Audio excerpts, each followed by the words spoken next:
Полтора года тому назад, 5 июля 2017 года, 46-летний выходец из Узбекистана, из Ташкента, Фархат Ташмухамедов, который проживал в Швеции после получения статуса беженца по религиозным мотивам, переписывался через мессенджер со своим знакомым, который находился на подконтроле ИГИЛ территории Сирии.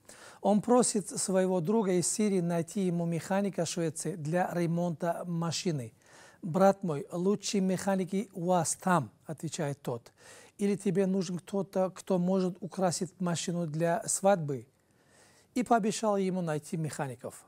Эта и другая переписка оказалась роковой для Фархада Ташмухамедова, который к этому времени поменял свое имя на шведское — Дэвид Идрисон.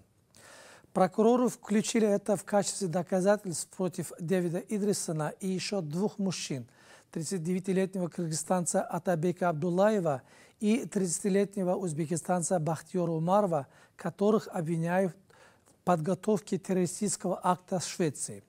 По словам прокурора, они планировали террористические атаки на территории Швеции в течение года, даже более года. В феврале 2018 года Дэвид Идрисон приобрел несколько сотен килограммов химикатов у обанкротившейся компании на аукционе и хранил их у себя.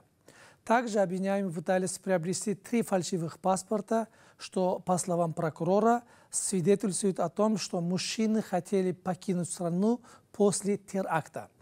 Предварительное расследование показывает, что телефон Бахтиёра Умарова прослушивали с августа 2017 года, а телефон от Дэвида Идрисона с октября того же года. Кроме того, еще 3 узбеков, которые проживают в Швеции, обвиняются в финансировании группировки ИГИЛ. Но все обвиняемые отрицают обвинения.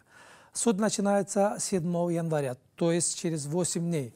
Наказанием за подготовку теракта является лишение свободы на срок от 4 лет до пожизненного заключения.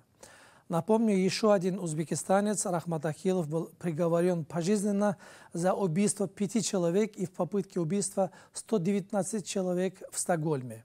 Шведская газета Dagens Nyheter пишет, что по крайней мере 1 из 6 обвиняемых имел связи с Рахматом Ахиловым.